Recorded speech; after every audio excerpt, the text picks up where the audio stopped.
I'm Allison Sharp, and I work on the newspaper at William Howard Taft High School.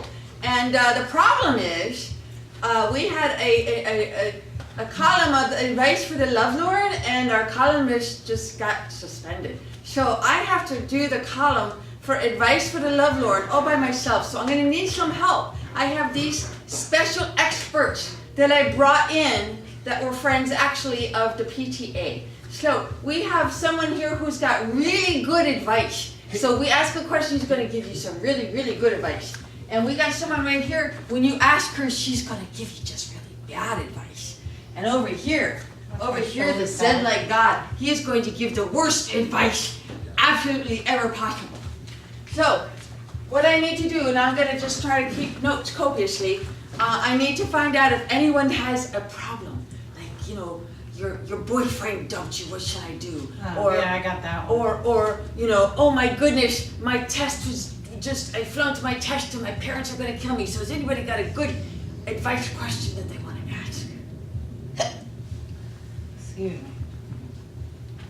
There's got to be somebody who, your lives are not perfect, folks. I know that there's something going on that we can probably help you with. Should I quit my job? Should she quit her job? That's a very good question, and I think we could possibly really help you out with some good, bad, and worst advice. And that's where I come in. Let me introduce myself. My name's Timmy Two-Tone, and I'm a licensed family therapist. And I learned about the human condition by growing up hard on the streets of Compton. Now let me tell you how life is today in today's economy. When you got a job, you better stay with your job unless you got another job lined up. And when you have another job lined up, what pays more, what may have better benefits in today's economy, you go for it. You leap at it, because with the unemployment rate of 8.1% and gradually getting lower, but not low enough, stay with the job until you got a better one. Yes. Well, that's some very good advice. That's very good. Very good. Thank you. Thank you, ma'am. So, what about the job situation, huh? What about the job situation? What about your dental work? Look, I'm like Patty McLean, and I think that if you got a job, congratulations. Congratulations. Because there was a time that I had a job, and I didn't have a job after that. And I think it's because I drank during my job. So if you have a job, that you have a job. Thank you very much. That was wonderful bad advice. So, Mr. Worst advice in your Zen like this. Don't quit your job. Quit your life because it sucks. End it. End it now. Work will never come back. Wow. That's a That was the worst advice I ever heard for anything, really, ever. Okay, well, so somebody else must have a question that they're just burning to have advice on. Should I keep driving on the 405? Oh, I know, right? Seriously, the 405, what a pain in the butt. Should he keep driving on the 405?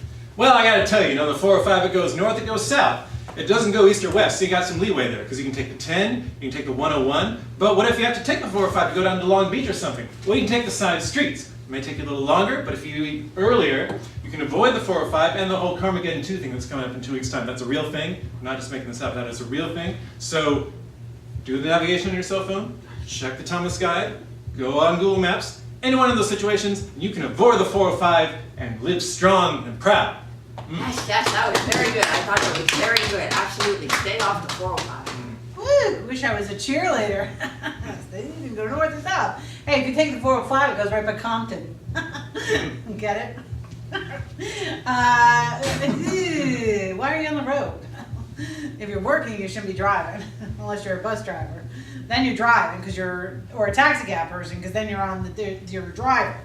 But then because sometimes you go that way, but I don't know why you're driving right now, because we're here talking.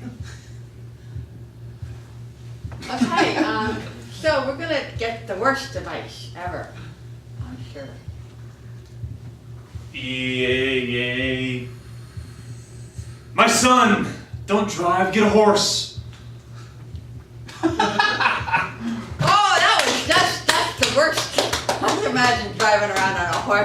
here in LA. Okay, I went for so, the guy that was like big like a oh, Oh, I forgot. okay, so someone else Kid gotta was just have some, another question that's just burning inside that they just Oh, there's something burning inside of me right now.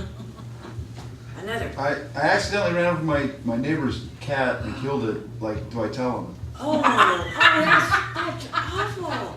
Oh, gosh, well, I think we could really help you out with some good advice on, he accidentally ran over the cat and that's you gotta tell the neighbors. Hey, well, let me tell you, this kind of thing happened all the time back when around my way in my streets back when I was so tall.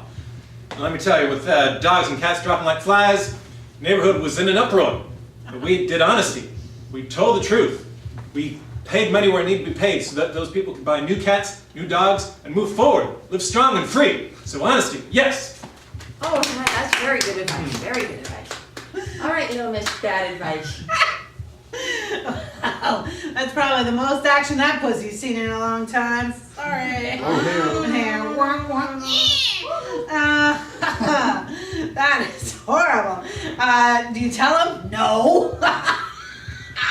I blame it on that granny that lives like 2 doors down from you and just keep going, pointing at her. I ran over a cat. Do I tell my name? Okay, so, That's horrible. so, I guess that was great. Okay, Mr. Worst Advice, I can't wait for this one. Ah, my son, thou not shalt tell the neighbor of dead cat. Skin it, wear it as a fucking hat, and then when she sees you, she's gonna know that you have saved the life by destroying said life and wearing it as a hat. Wow. Nice. Wow, I think you really got a good selection of advices here. Well, thank you very much. That was good, bad, and worst advice.